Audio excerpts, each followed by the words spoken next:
Hello नमस्कार दोस्तों, मेरा नाम राकेश कुमार। आप देख रहे हैं हमारा यूट्यूब चैनल। हमारा यूट्यूब चैनल अगर आपको पसंद है तो लाइक सब्सक्राइब करें और बेल आइकन को दबा करके बेल आइकन दबा दें ताकि आने वाले वीडियो आप लोगों को मिलते रहे। तो दोस्तों, आज मैं जो आप लोगों को बताने जा रहा हूँ, आज हिस्ट्री से रिलेटेड कुछ बातें हैं। आप लोगों को पता है कि देश आज़ाद होने के बाद 1962 में हमारा देश 1947 में आज़ाद हुआ। 1962 में चीन के राष्ट्रपति चाउ एन लाई इंडिया आए और आकर के हमारे देश के प्रधानमंत्री पंडित जवाहरलाल नेहरू से मिले। और पंडित जवाहरलाल नेहरू से मिलने के बाद उन्होंने बोले कि हमारा और आपका दोस्ती रहेगा और भविष्य में कभी हम लोगों को तो दुश्मनी होगी ही नहीं, तो हम और आप भाई भाई हैं। तो चीन के राष्ट्रपति भाई और ये हमारा जवाहरलाल नेहरू हमारे जो थे, ये दोनों मिलकर बातचीत किए। और वो चीन का जो राष्ट्रपति थे वो बोले कि हम और आप दोनों भाई भाई हैं, भविष्य में कभी हम लोगों को झगड़ा नहीं होगा और ना ही देश देश आपस में लड़ेगा। इस बात को जवाहरलाल नेहरू ब्रह्म वाक्य मान लिए और उन्होंने बोला कि सही है। और वो अपने भाषण में जहाँ जहाँ भाषण देने जाते थे वहाँ वहाँ करते थे चीनी हिंदी भाई भाई, चीनी हिंदी भाई भाई, बहुत शोर में करने लगे। और उनको ये पता नहीं था कि चीन अपना आँख लड़ाए बैठा था हमारे देश के ऊपर कि कब इस पे आक्रमण करे, कब इस पे आक्रमण करे। इसके साथ ही उधर चीन में हमारे देश पर आक्रमण करने की तैयारी हो रही थी और इधर हम लोग क्या किए कि हम लोग इस पर से ध्यान हटा दिए। तो हमारे पंडित जवाहरलाल नेहरू जो थे वो बोले कि सैनिक की कोई ज़रूरत ही नहीं है, जब भविष्य में कभी लड़ाई ही नहीं होगा, हम दोनों तो भाई भाई हैं, हम लोग भाई भाई हैं, तो हमको हथियार का भी ज़रूरत नहीं है और सैनिक का भी ज़रूरत नहीं। उन्होंने हथियार बनवाना बंद कर दिया, हथियार के फैक्ट्री को बंद कर दिया और सैनिक की बहाली भी बंद कर दिया। सैनिक जो थे बस वही पर्याप्त रह गए और सैनिक की बहाली भी बंद कर दिया। फिर क्या हुआ, 1962 में चीन को हमारा एक बहुत कीमती जो जगह था वो उसको चाहिए था, जो लद्दाख का भाग था, जो हमारा लद्दाख का भाग, हज़ारों वर्षों से वो लद्दाख का भाग है। अक्साई चीन का जो एरिया है वो लद्दाख का भाग है। लेकिन उस पर चीन आँख गड़ाए बैठा था। वो बोलता था कि नहीं, वो उसी के चक्कर में पड़ा था कि हमको किसी तरह से ये एरिया ले लेना है। फिर क्या था, 1962 में उसने अंग्रेज़ों के टाइम में भी इसका सौदा किया था अंग्रेज़ों से कि हमें ये जगह चाहिए, हमें ये जो एरिया है ये हमको चाहिए। लगभग 1912 में चीन अंग्रेज़ों से सौदा किया था कि हमें ये अक्साई चीन का एरिया चाहिए। तो अंग्रेज़ी सरकार ने बोला कि ठीक है। फिर अंग्रेज़ी सरकार ने भी ये ऐलान किया था कि अगर चीन को चाहिए तो उसके बदले में उसको हमें भी कुछ देना है, अगर हमसे वो सौदा करे तो हमें मंजूर है। तो बोला सही है। फिर उसने अंग्रेज़ बोला कि तुम ऐसा करो कि तिब्बत का जो एरिया है उसको स्वतंत्र राज्य घोषित कर दो और उसके बाद से ये अक्साई चीन का एरिया तुम ले लो। ऐसा चीन ने नहीं किया तो अंग्रेज़ों ने भी उसका साथ छोड़ दिया। अंग्रेज़ भी बोले कि हम भी नहीं देंगे, तो इस बात से अंग्रेज़ भी मुँह कर गए, जिसके चलते चीन को ये उस टाइम नहीं मिला था। वही 1962 में चीन हमला किया भारत पर, जबकि हमारी तैयारी नहीं थी, ना हमारे पास हथियार थे, ना हमारे पास पर्याप्त सैनिक थे। जो सैनिक थे वही सैनिक लड़ाई किए और उसमें वो चीन आया और चीन हमला कर दिया। उसमें हम लोग बुरी तरह से पराजित हो गए। लगभग 1800 सैनिक मर गए उस लड़ाई में, उस हमले में। उसके बाद क्या हुआ, उसके बाद हम लोग पराजित हो गए और कुछ दिन के बाद ये लड़ाई होते होते वो अक्साई चीन का एरिया जो 72,000 वर्ग किलोमीटर है वो चीन अपने एरिया में कर लिया, अपने साथ मिला लिया, अपने देश के साथ मिला लिया। फिर क्या, उसके बाद से उतना बड़ा भाग और जो उतना बड़ा भाग हमारा था वो चीन अपने क्षेत्र में मिला लिया।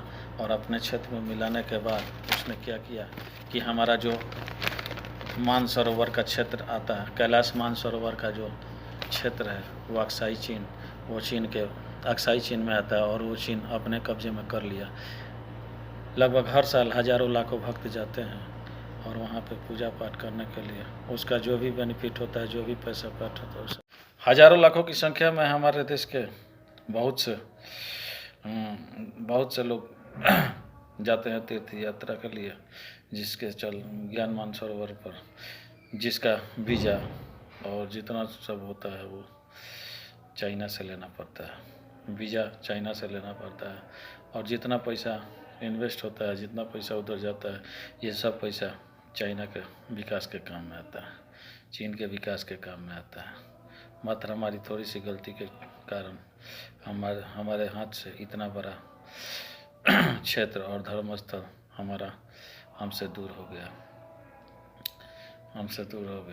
यही कारण है, और यही कारण है कि लोग बताते हैं पंडित जवाहरलाल नेहरू के नज़दीक के लोग कि जिसके कारण पंडित जवाहरलाल नेहरू की मौत हो गई।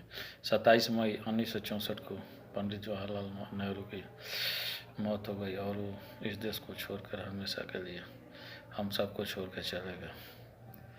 उनके नज़दीक के लोग बताते हैं कि उनको इतना सदमा पहुंचा कि हमारे साथ रहने वाला और हमसे इतना नज़दीकी रखने वाला, हम जिस पे इतना भरोसा किया, इतना विश्वास किया, वही हमारे साथ धोखा कर दिया, वही हमारे साथ गद्दारी कर दिया। यही सोच करके और पंडित जवाहरलाल नेहरू की मृत्यु हो गई। फिर क्या, फिर उसके बाद से नए प्रधानमंत्री लाल बहादुर शास्त्री, हमारे दूसरे प्रधानमंत्री लाल बहादुर शास्त्री। और लाल बहादुर शास्त्री आए तो लाल बहादुर शास्त्री की नीति सबसे पहले आते आते सैनिक की बहाली करना, सैनिकों को बढ़ावा देना और सैनिकों की बहाली करना है। और जितना हमारे देश का गोला बम बारूद की फैक्ट्री जो बंद पड़ी थी उनको खुलवाना। वो पंडित जवाहरलाल नेहरू का सिद्धांत था कि सैनिक में बहाली नहीं की जाए, हथियार की ज़रूरत नहीं है। लेकिन लाल बहादुर शास्त्री आए तो लाल बहादुर शास्त्री का सबसे पहला उद्देश्य यही था कि सैनिकों की बढ़ोतरी की जाए और हथियारों की बढ़ोतरी की जाए। और उन्होंने सैनिकों को इतनी छूट दे रखी थी कि उन्होंने सैनिकों से बोला कि आप लोग इस तरह से तैयारी कीजिए कि जैसे कि कल लड़ाई होने वाली है। लड़ाई की तैयारी हो, इस तरह से हथियार बनना शुरू हुआ है भारत में और हथियार बेशुमार बनना शुरू हुआ और सैनिकों की ताकत बढ़ने लगी। तब 1965 में पाकिस्तान ने इंडिया पर हमला किया और पाकिस्तान ये सोचता था कि भारत की तो नीति है कि सैनिकों की बहाली न करें और हथियार नहीं बढ़ाएं, लेकिन उनको ये पता नहीं था कि अब देश बदल चुका है, प्रधानमंत्री बदल चुके हैं, सैनिकों की संख्या बढ़ चुकी है, हथियारों की तादाद बढ़ चुकी है। और ये सोचकर उन्होंने भारत पर हमला किया और भारतीय सैनिकों ने उनका मुंह तोड़ जवाब दिया। इतना ज़बरदस्त जवाब दिया कि 12 दिन में पाकिस्तानियों की छक्का छूट गया और पाकिस्तानी उल्टा पांव अपने भागना शुरू किए और हिंदुस्तानी सैनिक उनका पीछा करते करते लाहौर तक पहुंच गए, लाहौर से कराची तक पहुंच गए। अब पाकिस्तानियों को ऐसा लगा कि हमारा तो अब लगता है कि कराची चला गया, लाहौर चला गया, इस्लामाबाद चला गया, सब चला जाएगा। और तब उन्होंने अमेरिका के पास गुहार लगाई कि हमें बचाइए और इस लड़ाई को किसी तरह से रोकिए। अमेरिका इसमें हस्तक्षेप किया। अमेरिका ने प्रधानमंत्री से बोला कि ये लड़ाई आप रोक दीजिए। तो प्रधानमंत्री शास्त्री जी बोले कि हम तो लड़ाई नहीं रोक सकते क्योंकि ना तो हमने शुरू किया है और ना ही हम इसको बंद कर सकते हैं। लड़ाई उन लोगों ने शुरू किया है तो हम बंद नहीं कर सकते। तो अमेरिका को पता था कि ये शख्स जो है, ये आदमी जो है, ये झुकने वाला नहीं है और ये इतनी आसानी से मानने वाला नहीं है। तो उन्होंने क्या किया कि सोवियत संघ के सोवियत संघ के एक नेता से बात किया और बात करके बोला कि लड़ाई को बंद करें, क्योंकि अमेरिका को पता था कि मेरे कहने से ये लड़ाई बंद करने वाले नहीं हैं। क्योंकि एक बार की बात है कि जब ये प्रधानमंत्री लाल बहादुर शास्त्री जब प्रधानमंत्री हुए तो अमेरिका से लाल रंग का गेहूँ आता था हमारे देश में, भारत में, और वो लाल रंग का गेहूँ हमारे यहाँ का लोग खाते थे। तो सबको ये पता था कि लाल रंग का गेहूँ वो उसके बाद अमेरिका बोला, अमेरिका के शर्त के अनुसार ये गेहूँ आता था। तो ये प्रधानमंत्री जब हुए तो सबसे पहले उन्होंने इस गेहूँ को बंद करने का ऐलान किया। ये गेहूँ हमारे देश के लोग नहीं खाएंगे। और वो ऐसा गेहूँ था जिसे वहाँ के जानवर नहीं खाते थे, वहाँ के जानवर उस गेहूँ को नहीं खाते थे, लेकिन हमारे देश के लोग उस गेहूँ को खाते थे। प्रॉब्लम ये था कि हमारे देश में जितनी जनसंख्या थी उतनी गेहूँ पर्याप्त मात्रा में नहीं थी, जिसके चलते हमको वो गेहूँ उनसे लेकर के और खाना पड़ता था। फिर लाल बहादुर शास्त्री बोले कि ये गेहूँ ये हमको मंजूर नहीं है कि हम वहाँ से जिल्लत भरी गेहूँ लाएं और खाएं और शर्त के आधार पर हम जिंदा रहें। तो उनका सेक्रेटरी, लाल बहादुर शास्त्री का सेक्रेटरी बोला कि अगर आप उस गेहूँ को नहीं खाइएगा तो फिर मरने के लिए तैयार हो जाए। तो लाल बहादुर शास्त्री बोला कि जिल्लत की ज़िंदगी से जीने से अच्छा है कि हम मरने के लिए तैयार हैं। आप ऐसा कीजिए कि आप अपना काम कीजिए और हम अपना काम करेंगे।